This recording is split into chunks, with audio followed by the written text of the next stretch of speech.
Efésios capítulo 4. Esse foi um tema que nós colocamos aí no nosso convite do aniversário da igreja. Efésios 4:4. Mas eu quero que vocês acompanhem a leitura do capítulo 4, versículo 1 até o versículo 12.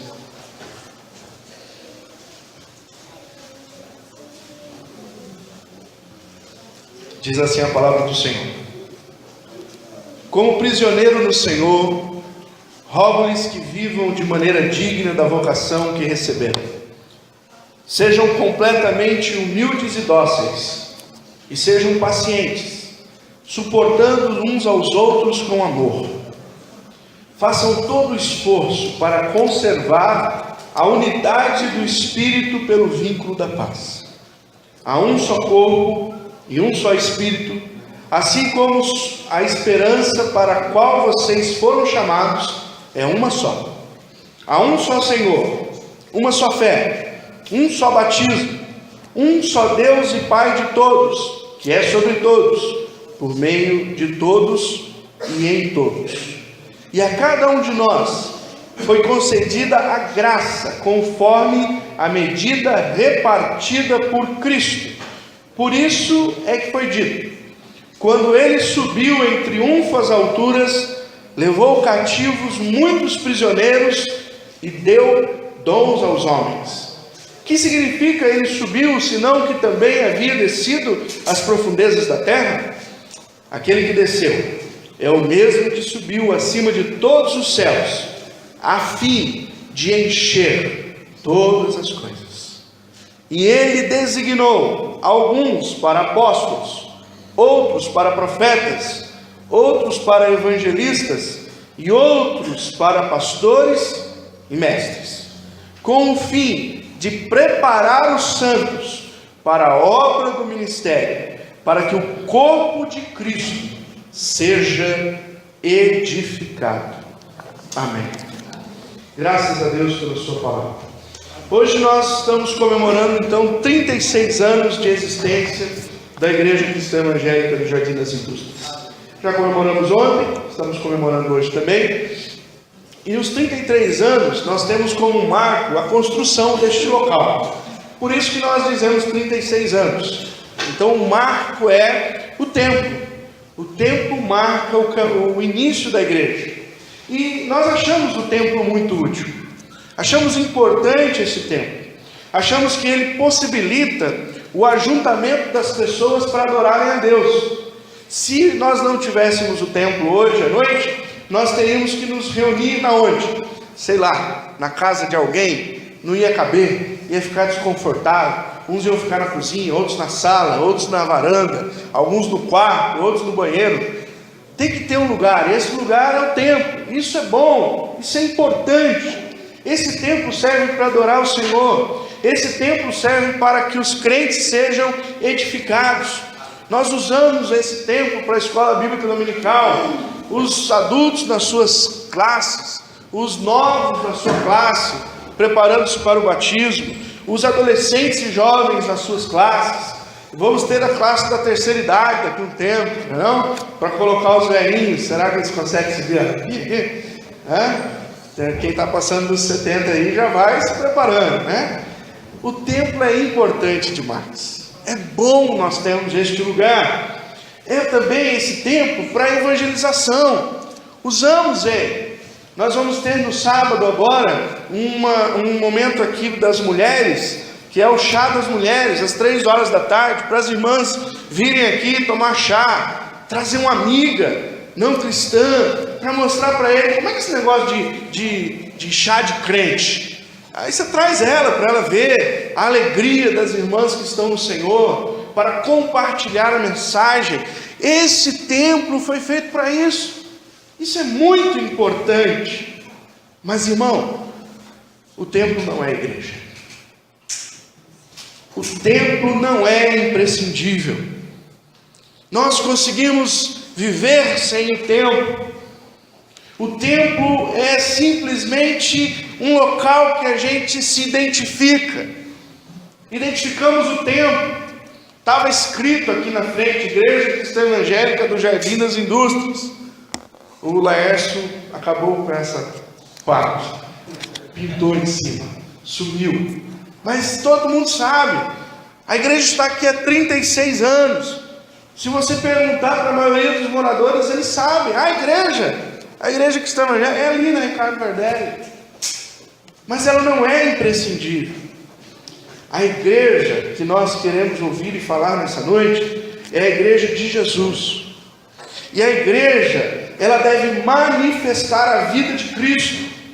E para manifestar a vida de Cristo, essa igreja não é um templo, mas sim nós. Fomos nós que fomos comprados por Cristo, fomos nós que fomos feito templo do Espírito Santo, e somos nós que fomos chamados para manifestar a vida de Cristo enquanto ainda estivermos aqui neste mundo. Que nós cantamos agora uma música dizendo que eu não quero me agarrar às coisas deste mundo, eu quero estar com o Senhor, mais perto do Senhor. Por isso eu quero falar com você nessa noite sobre a igreja manifesta a vida de Cristo. Você pode perguntar aí nos seus pensamentos: como é isso, pastor? Como é essa ideia de manifestar a vida de Cristo? Em primeiro lugar, meu irmão, existe uma só e nova maneira de viver. É isso que a palavra de Deus mostra para nós. Há de haver.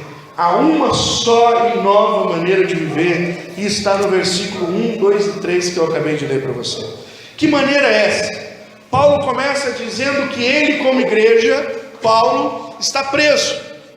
Ele está impossibilitado de testemunhar para a maioria das pessoas, mas ele continua testemunhando para aqueles que estão perto dele.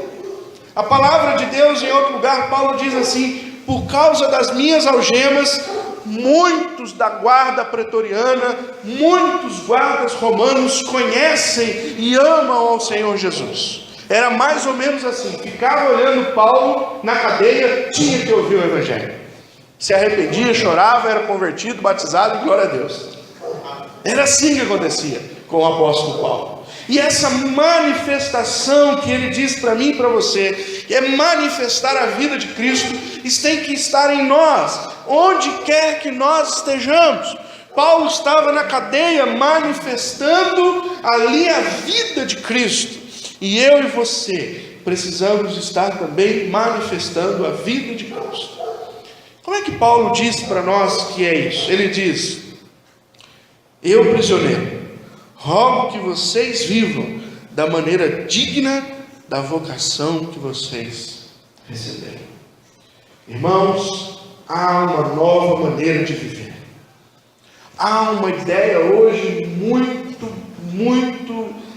terrível no meio das igrejas evangélicas, que é a ideia: vem como está, fica como está, vive como está e vai para o céu como está.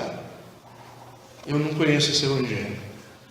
O evangelho que eu conheço, na verdade, ele nem diz para vir como está. Ele diz para vir arrependido.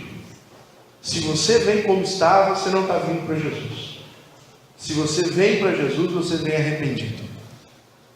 Só existe uma maneira de você saber que um homem está arrependido: é quando ele reconhece que é pecador. E ele só reconhece que é pecador quando ele vê o santo, quando ele encontra Jesus. Não há outra maneira. É assim o evangelho. O evangelho é para pessoas que querem mudar a vida. O evangelho é para pessoas que estão incomodadas com o pecado. O evangelho é para pessoas que encararam que essa maneira de viver segundo o mundo não é uma maneira que agrada a Deus. O evangelho realmente vem para contradizer a vida que nós vivemos. Senão Paulo não tinha escrito em Romanos capítulo 12, versículo 1 e 2, que nós temos que oferecer a Deus o nosso corpo como um sacrifício vivo, santo e agradável a Deus, que é o vosso culto racional. Não nos conformando com este mundo, mas nos renovando. Por que renovar? Se Deus aceita a gente da maneira como a gente é. Então Paulo diz: não, vocês foram chamados para viver uma vida da maneira digna do Senhor. Vocês foram chamados para manifestar a vida de Cristo. E como se manifesta a vida de Cristo? Essa nova vida, irmãos, é evidenciada por novas atitudes. Está cheio de gente falando que está vivendo uma nova vida com Jesus, mas está vivendo nas velhas atitudes que tinha antigamente. Eu duvido dessa nova vida, porque a nova vida é alguém que ousou encarar profundamente o Evangelho de Jesus. E quando nós encaramos o Evangelho de Jesus, nós entendemos que não podemos mais viver como vive o ímpio. Isso precisa ser retirado de nós. E o Espírito Santo tem poder para retirar isso das nossas vidas. Ele tem poder para nos fazer viver de maneira digna do Evangelho. E se você não sabe como é essa vida, Paulo diz a partir do versículo 2: quem vive da maneira digna do Evangelho, quem vive para manifestar a vida de Cristo, são pessoas humildes e dóceis. Eu brinquei hoje na escola dominical que tem crente que tem um complexo de Cristo, né? Ele diz: sem mim nada podeis fazer. Então o cara não pode respirar, porque se ele respirar, alguma coisa errada pode acontecer. Ele tem que estar em tudo, ele tem que fazer tudo, ele tem que agir da maneira. Isso é orgulho. Isso é orgulho. É achar que você está mais bonito na parada do que Jesus. Como eu brinquei, você acha que é a última pacote da bolacha. Não é assim. Aqueles que andam com Cristo aprendem a ter uma vida humilde. E ter uma vida humilde é reconhecer, irmão, a nossa deficiência. Somos todos nós deficientes. A igreja é um lugar de pessoas deficientes que estão em busca de serem restauradas pelo Deus Todo-Poderoso. Agora, se você entra na igreja orgulhoso, você impede Jesus de agir na tua vida. Se você vem para a vida com Jesus, mas você não quer aprender aquilo que Deus tem para te ensinar, a Bíblia diz que você é de dura serviço. Sabe o que é dura serviço? É o cara que não enverga de jeito nenhum. Ele não permite a ação do Espírito na vida dele. Ele não permite a confrontação da palavra de Deus. Ele está lendo a palavra de Deus, quando a palavra de Deus começa a confrontar, ele diz: vou pular esse texto aqui, eu vou ler outro hoje. Ele não é humilde para reconhecer quanto ele precisa de Cristo. E quando nós não somos humildes diante de Deus, imagina como nós somos diante dos homens. Irmãos, eu tenho me preocupado com alguns líderes religiosos que se acham, porque eu sou ungido do Senhor, porque eu sou o apóstolo todo-poderoso da Silva Saulo, porque vocês têm que vir aqui para receber a minha oração. Olha, irmão, eu vou falar uma coisa aqui. Às vezes vale muito mais você pedir oração para uma irmãzinha que está sentada no último banco da igreja, do que você pedir para líderes arrogantes que não andam com o Senhor, que dizem que andam, mas não andam, porque não são humildes, não aceitam ser repreendidos, acham que são o dono da verdade. E quantas vezes nós estamos vivendo assim? Não aprendemos com o Senhor. Ele diz: vinde a mim, eu sou humilde. Vinde a mim, eu sou humilde. Se você não consegue viver uma vida de humildade e de doçura, eu gostei dessa palavra, são humildes e dóceis. Nós precisamos ser dóceis um com o outro. Dóceis, irmão, vem de doce. Como que você é com o seu irmão? Você é docinho ou é azedinho? Se a gente fosse pensar aqui, a gente seria o quê? Limãozinho azedo? Porque às vezes a gente é assim. Deus nos chama para viver uma vida de pessoas que são humildes, que se entregam, que permitem a ação de Deus e que por essa ação maravilhosa do Espírito Santo conseguem viver em comunhão, em docilidade uns com os outros, e nós não permitimos esse agir de Deus, e a nossa vida uns com os outros é só faca nos olhos, peixeira, paraibano. Se tem algum paraibano aqui, desculpa. Mas é assim mesmo, arrisca a faca. Queridos irmãos, sejam humildes e dóceis.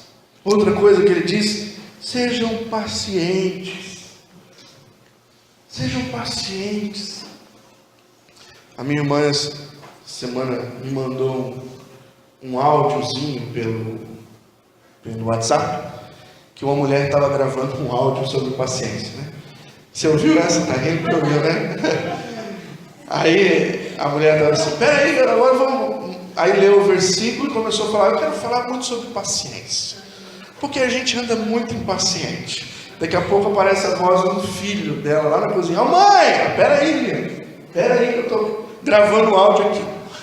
E aí a mãe começa a falar: nós somos impacientes no trânsito, somos impacientes na igreja. Aí a voz de novo: ô mãe, menino, peraí, tira esse cachorro daqui que eu estou gravando esse vídeo. Na quarta vez que ele chama a mãe, não precisa dizer o que a mãe falou. Às vezes nós somos assim. Nós falamos sobre paciência, nós pregamos paciência, mas na hora que o bicho pega com a gente,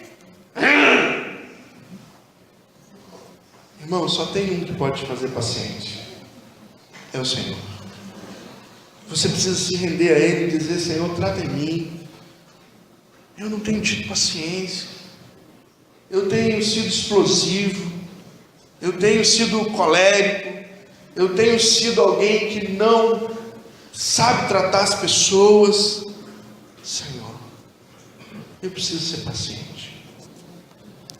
Outra coisa que Paulo diz para nós sermos, manifestando a vida de Cristo, ele diz: suportem uns aos outros, suportando uns aos outros. E nós lemos esse texto e achamos que é você aguentar aquele irmão que você não vai muito com a cara dele. E não é isso. Suportar uma outra é você juntar ao lado dele, servir de alavanca, dizer: irmão, estou aqui. Eu tenho vivido esse suportar um ao outro com a minha esposa, que ela está andando só com uma perna, né? Então eu sou a alavanca dela na outra. Vem aqui, eu te ajudo. E ela apoia em mim. Eu acho que é por isso que eu estou com uma dorzinha nas costas. Eu falei para ela que quando ela levantar eu vou deitar. Você precisa ser aquilo que falta no teu irmão. Você precisa andar com ele. Se andar dois juntos e um cair, o que acontece? O outro diz: bem feito. Não está assim não na sua Bíblia? Não, né? Se dois caírem e o outro levanta. E quantas vezes, irmão, a gente vê gente caindo pelo caminho e diz: caiu. Dá licença, irmão, fica aí, né? Fica aí. Daqui a pouco passa ruim, quem sabe te ajuda.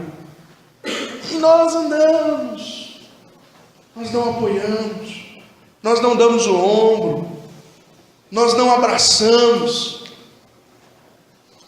Eu estava ouvindo uma mensagem do pastor Jeremias,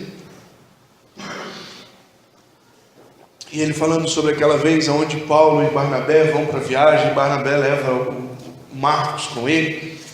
E Marcos, quando chega na ilha de Chipre, dá um desespero no menino. O menino diz: sim, não vou mais.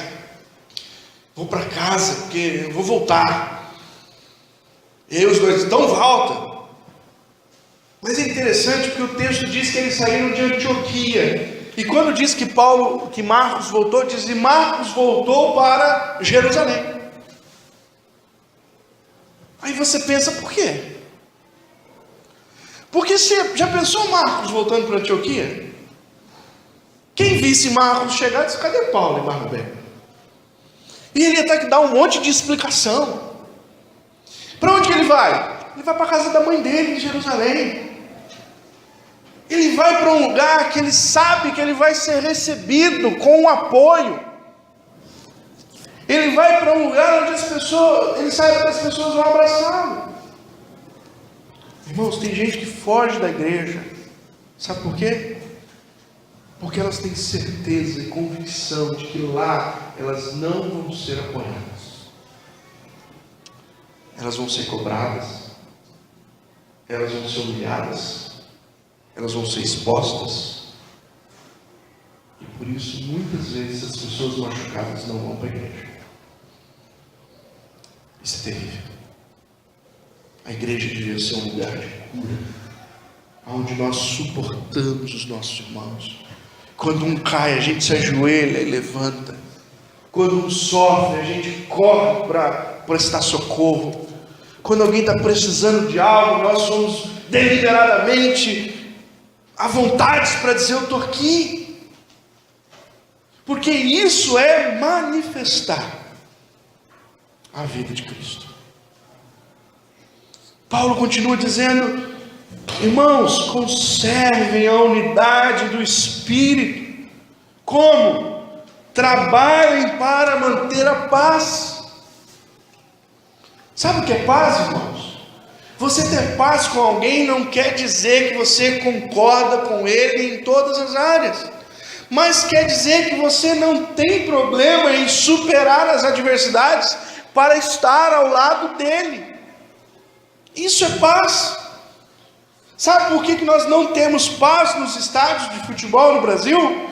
Porque as pessoas não entendem a adversidade e não veem mais aquele que torce para o outro time como alguém que escolheu e é livre para escolher, mas vem alguém como que você está errado, você tem que pagar por isso. Uma coisa absurda, mas demoníaca. Porque se todo mundo, irmão, torcesse para o Flamengo, que graça ia ter jogar Flamengo e Fluminense? Se todo mundo torcesse para o Santos, bom time para se torcer, que graça que ia ter jogar Santos e Palmeiras? Vou falar do Palmeiras, o Palmeiras está lá embaixo, dá uma porra. Não ia ter. A diversidade é bela. Por isso que é bonito a gente ter o corpo de Cristo, onde vários irmãos pensam diferente. Mas aquilo que nós temos em Cristo e que nos une, irmãos, é muito maior do que as nossas diferenças. Paulo diz: trabalhe para manter a paz. Escrevendo para Romanos, ele diz: olha, fala para essas duas irmãs que estão meio que arranhadas uma com a outra, para resolver isso logo. Porque é importante manifestar a vida de Cristo. E a vida de Cristo só se manifesta aonde há paz. Por isso que a gente pode chegar na igreja e dizer: irmão, graça e paz. Porque nós estamos na graça de Jesus e nós podemos oferecer a paz que excede todo entendimento. Por isso senta o gentio e o judeu, o corintiano e o palmeirense, tomam a ceia junto, dão glória a Deus junto e pensa que não vão para o céu junto. Porque a paz de Jesus excede todo entendimento. Há uma só e nova maneira de viver. E eu e você precisamos aprender a viver assim, para manifestar a vida de Cristo. Amém? Amém. Segunda coisa, irmãos, existe revelação e ação de Deus no nosso meio. A igreja que manifesta a vida de Cristo, Deus está nela, Deus está sendo manifesto e manifestando nela. Não existe igreja de Jesus sem Jesus. Se Jesus não estiver no nosso meio manifestando sua graça, nós não somos igreja. Nós somos qualquer outra coisa, ajuntamento religioso, mas igreja não. A revelação da Trindade agindo na igreja é interessante. Nesse texto, nós vemos aí citado Deus Pai no versículo 6. Nós vimos aí o Senhor no versículo 5. E nós vimos aí o Espírito Santo no versículo 4. A Trindade está agindo no meio da igreja. Deus está se fazendo conhecido no meio da igreja. A igreja é o ambiente onde as pessoas podem ver e conhecer o Deus Trino. É só na igreja. Não tem outro lugar onde a manifestação da Trindade esteja, senão no avanço e no meio da sua igreja. Vemos aí o Criador como aquele que projeta. Vemos o Filho, o Salvador, como aquele que veio para construir a igreja. E vemos o Espírito Santo como aquele que veio para manutenção, para restauração. A Bíblia diz que ele está preparando a noiva para se apresentar diante do Senhor. Olha que magnífica ação do Deus Trino no meio da igreja. E como que essa ação da Trindade se manifesta? O que é importante na igreja? Nós vamos ver aqui, primeiro, há uma só esperança que fomos chamados. Versículo 4. Uma só esperança, irmão. Qual é a tua esperança?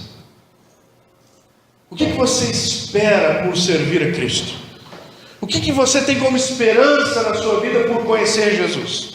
Tem gente que conhece Jesus e espera carro novo, casa nova, apartamento novo, casa na praia, dinheiro no bolso, saúde para dar e vender. Esse hino não é da igreja, irmão, é da Globo, no Ano Novo. Nós devemos esperar a promessa definitiva do Senhor, Apocalipse 21. Eis que eu vejo novos céus e nova terra. Eis que eu vejo ali o lugar onde Deus estará no meio deles. E eu vejo também que neste lugar não há morte, não há dor, não há sofrimento, não há nada. Ali o Senhor enxugará dos olhos todas as lágrimas. Qual é a tua esperança? A igreja que manifesta a vida de Cristo é a igreja que olha para o céu e que aguarda ansiosamente a volta de Jesus. Ó, vem, Senhor Jesus. Nós vivemos dias onde a igreja não tem mais a esperança futura. Não queremos que Jesus venha. Queremos que Ele arrume essa terra para a gente viver do bom e do melhor aqui mesmo, sendo corrompidos por este mundo. A revelação de Deus demonstra, irmão, que há uma só fé. No versículo 5, há um só Senhor, uma só fé. Queridos, a minha fé e a sua fé não é uma fé que vai e vem. A minha fé não é uma fé volátil.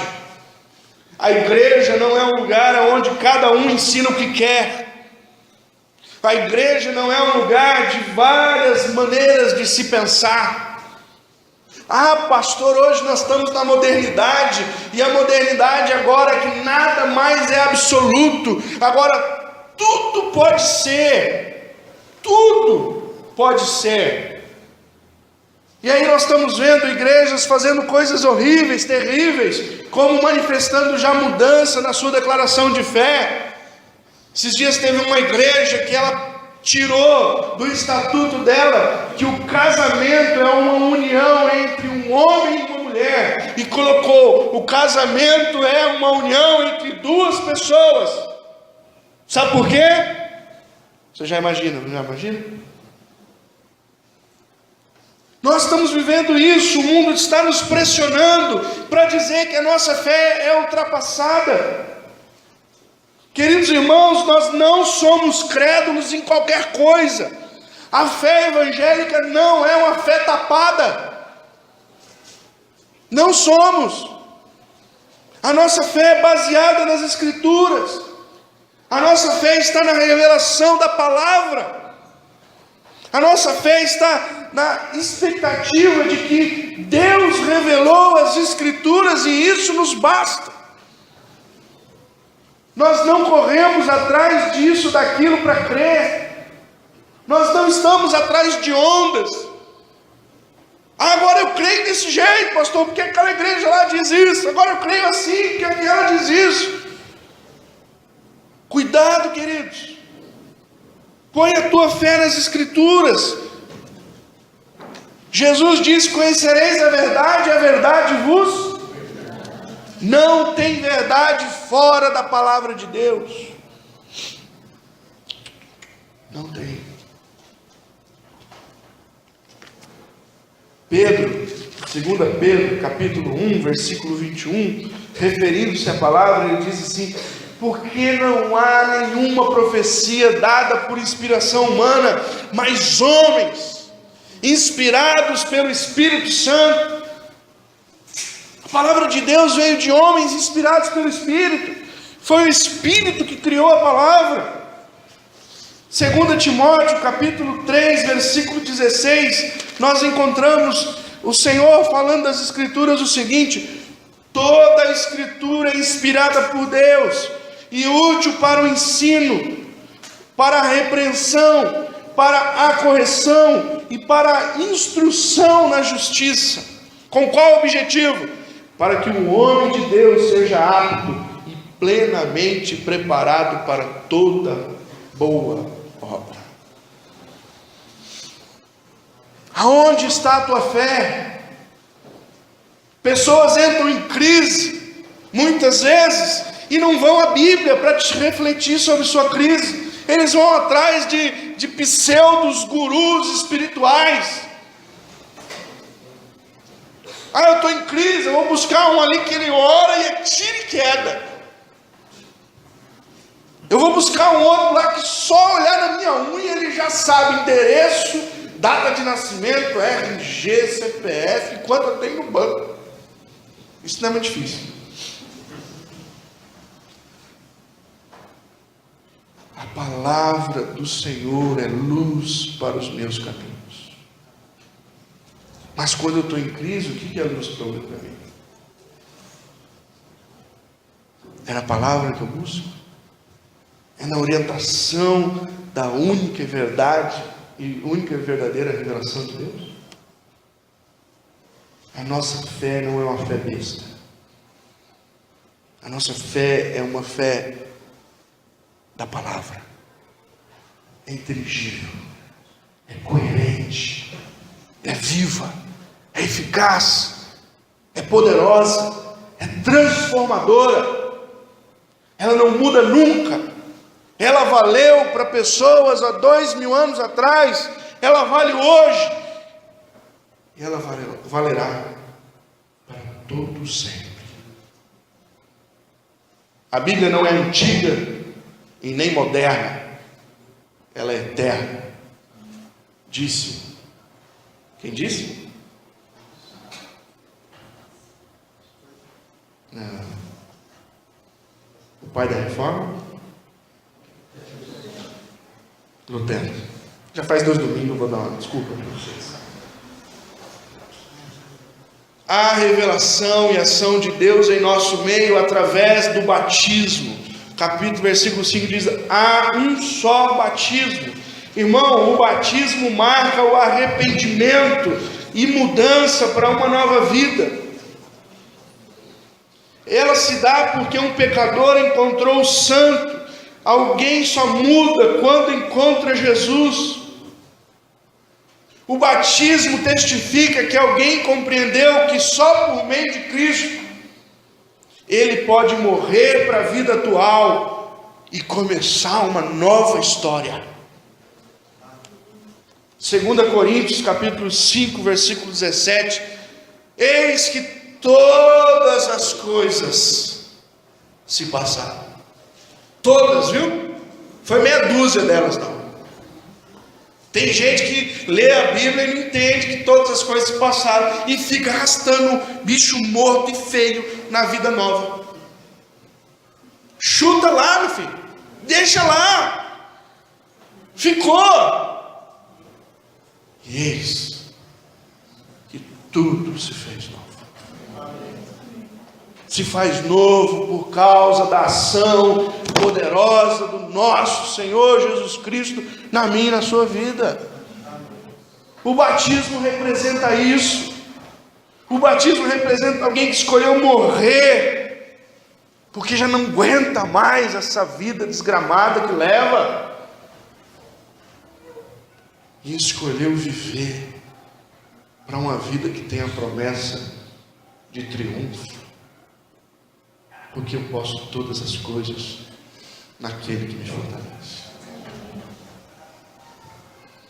E por último, irmãos, existe manifestação de Cristo através do seu corpo para edificação do mesmo. É isso que a igreja, a manifestação de Cristo aqui no nosso meio, é para que o corpo dele seja edificado. A manifestação de Cristo na igreja é para que o corpo reconheça que recebe dele e entrega para ele. Nós somos um canal de Cristo, mas nós também, como canal, devolvemos tudo para ele, cantamos: a ele é glória, a ele é glória. Salmo 115 diz uma coisa maravilhosa que eu e você temos que reconhecer: não a nós, Senhor, não a nós, mas a teu nome toda a glória. Mas essa glória de Jesus e por Jesus é através da igreja e não deste templo, porque esse templo fica neste mesmo lugar dia após dia, mas a igreja de Jesus sai e ela vai manifestar a vida de Cristo por onde ela anda, aonde ela está, ela vai manifestar a vida do nosso Senhor Jesus. A igreja é também a manifestação de Cristo nesse mundo, por isso ela é revelada como o corpo de Cristo, e como tal faz as obras de Cristo, obras estas movidas pelo Espírito Santo. Paulo, escrevendo aos Coríntios, ele diz: nós somos o corpo, Cristo é a cabeça. E essa é a maravilha de sermos e estarmos em Jesus, irmãos, porque nós não estamos perdidos. É o Jesus, o Senhor ressurreto, que governa tudo isso. O pastor veio ontem aqui e brincou dizendo que a igreja não é do pastor Edilson. Eu não vou convidar ele mais para pregar. E eu brinquei dizendo que a igreja é do irmão Mário. Mas a igreja é de Jesus.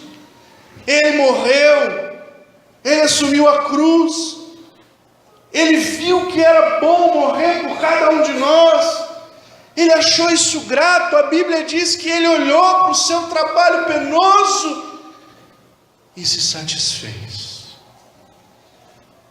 Quem é digno de ser glorificado é Jesus, porque ele é o único que produz coisas na igreja através do seu santo e bondoso Espírito. Essa ação de Cristo é repartida no corpo pela graça.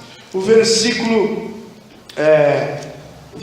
12, que eu li, o último versículo, diz assim,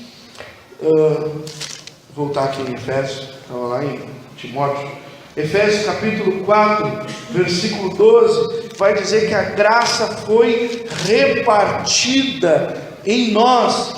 Sabe que coisa magnífica é essa? A graça de Deus, ela está em vários lugares. Olha lá, versículo 12, Efésios 4, 12. Eu já abri outro versículo aqui. Opa, achei. Com o fim de preparar, 7, perdão. E a cada um de nós foi concedida a graça, conforme a medida repartida por Cristo. Olha para o teu irmão um pouquinho e diz assim para ele: olha, Jesus deu um pouquinho da graça para você.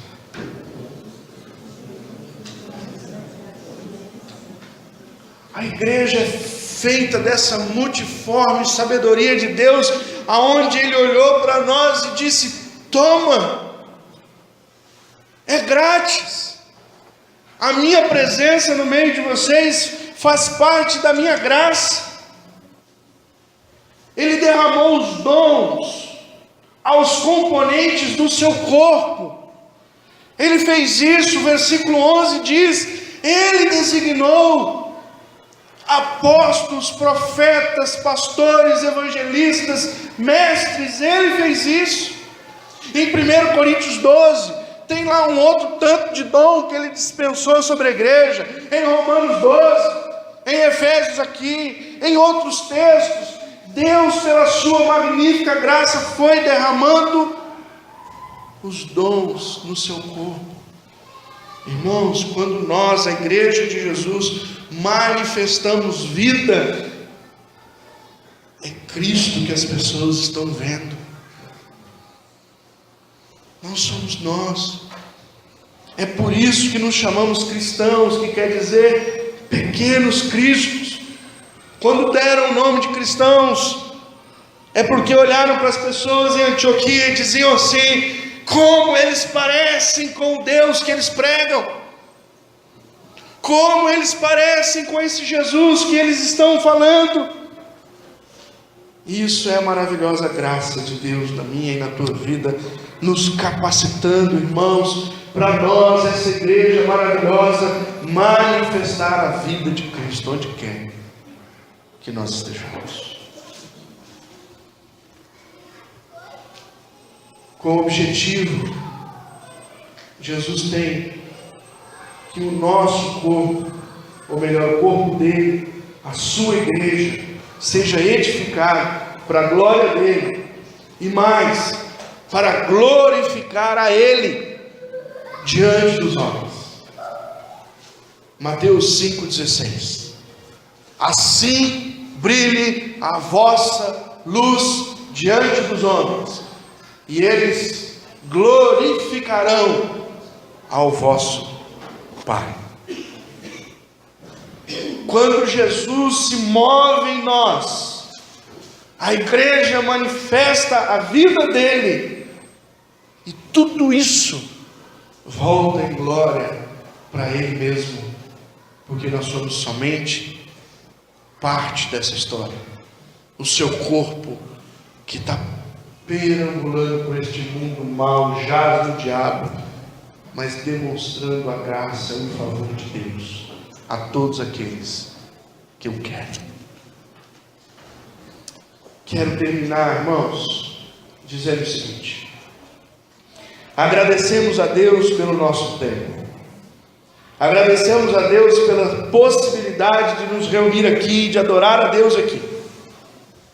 Mas ainda que o tempo seja útil, ele não é imprescindível, e ele também não pode manifestar a vida de Cristo. Esse tempo é inútil para manifestar a vida de Cristo a partir dele mesmo. Você nunca vai ver uma janela dessa glorificando a Deus. Você nunca vai ver um piso desse dizendo um versículo para um ímpio. Este lugar é maravilhoso, bom para nós, mas ele não é imprescindível. Nós, que somos redimidos por Cristo, é que temos a possibilidade de viver a vida de Cristo. Ou seja, somos a igreja que manifesta a vida de Cristo entre nós mesmos e ao mundo perdido. Paulo nos orienta, movido pelo Espírito Santo, a entender que a igreja que Deus quer não é uma igreja que está presa a um monumento, a um local, mas é uma igreja que está manifestando o seu poder aonde quer que esteja.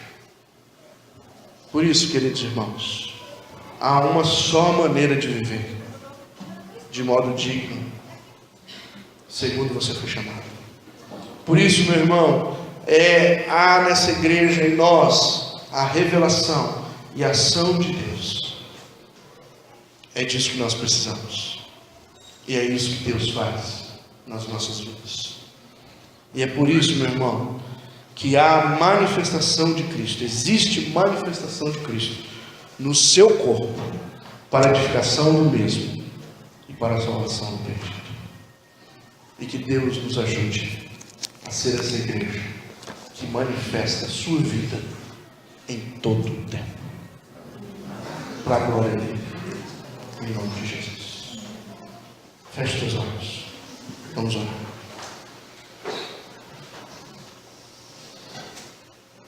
Senhor, somos gratos por esta noite. Somos gratos porque o Senhor nos convidou a amar ao Senhor, a viver para o Senhor.